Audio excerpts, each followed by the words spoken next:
नमस्कार दोस्तों, ये प्रीवियस ईयर क्वेश्चन पेपर है उत्तर प्रदेश पुलिस कांस्टेबल का। चलो क्वेश्चन देखते हैं। क्वेश्चन है, एक वस्तु का जो रुपीज़ है 2500 रुपीज़ में ख़रीदा गया है, मतलब 25 रुपये में ख़रीदे गए हैं, और दुकानदार क्या करता है, इसकी अंकित कीमत पर 12% छूट की अनुमति देता है और फिर भी उसे 10% का लाभ प्राप्त करता है। वस्तु की अंकित कीमत ज्ञात करें।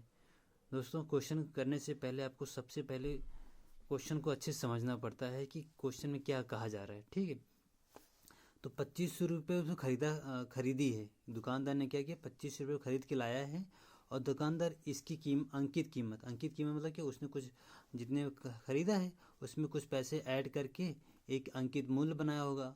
ठीक है, और उसके अंकित मूल्य पे 12% की छूट दे रहा है, और उसके बावजूद भी उसको 10% का प्रॉफिट हो रहा है। क्वेश्चन ये कह रहा है, तो वस्तु की अंकित कीमत क्या होगी।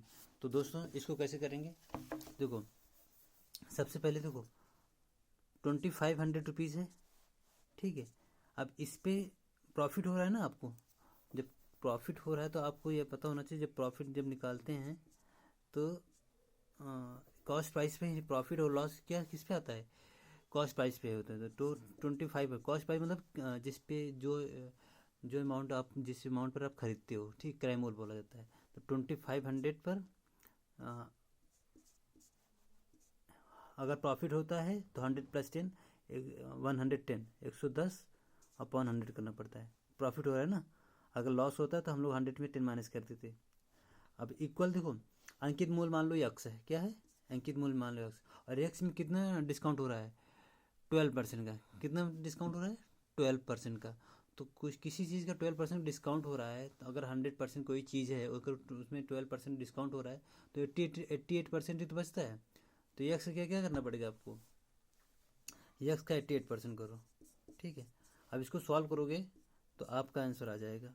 ठीक है, थोड़ा सा एक छोटा सा कंसेप्ट है यहाँ पे।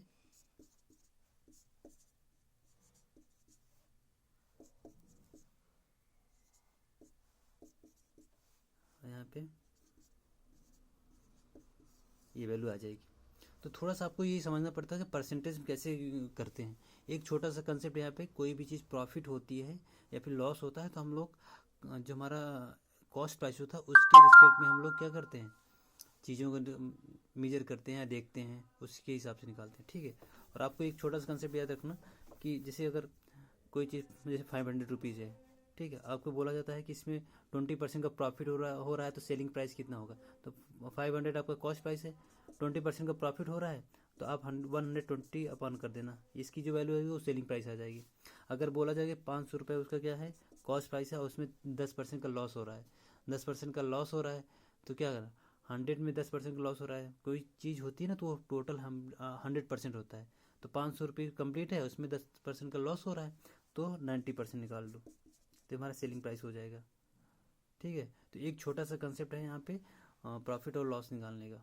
ठीक है, आई होप क्वेश्चन समझ में आ गया होगा। थोड़ा सा आपको ध्यान देना पड़ेगा, जो दोस्त लोग छोटा सा ज़्यादा कभी मैथ पढ़े नहीं हैं तो उनको हो सकता है दिक्कत हो, जो अगर कभी कभी उनको मैथ से थोड़ा सा रहा है सिलेबस, कभी पढ़े हैं, तो उनके लिए बहुत आसान हो जाएगा। ठीक है, थैंक यू दोस्तों। अगर क्वेश्चन समझ में आया होगा तो फिर बताइएगा। ठीक, थैंक यू।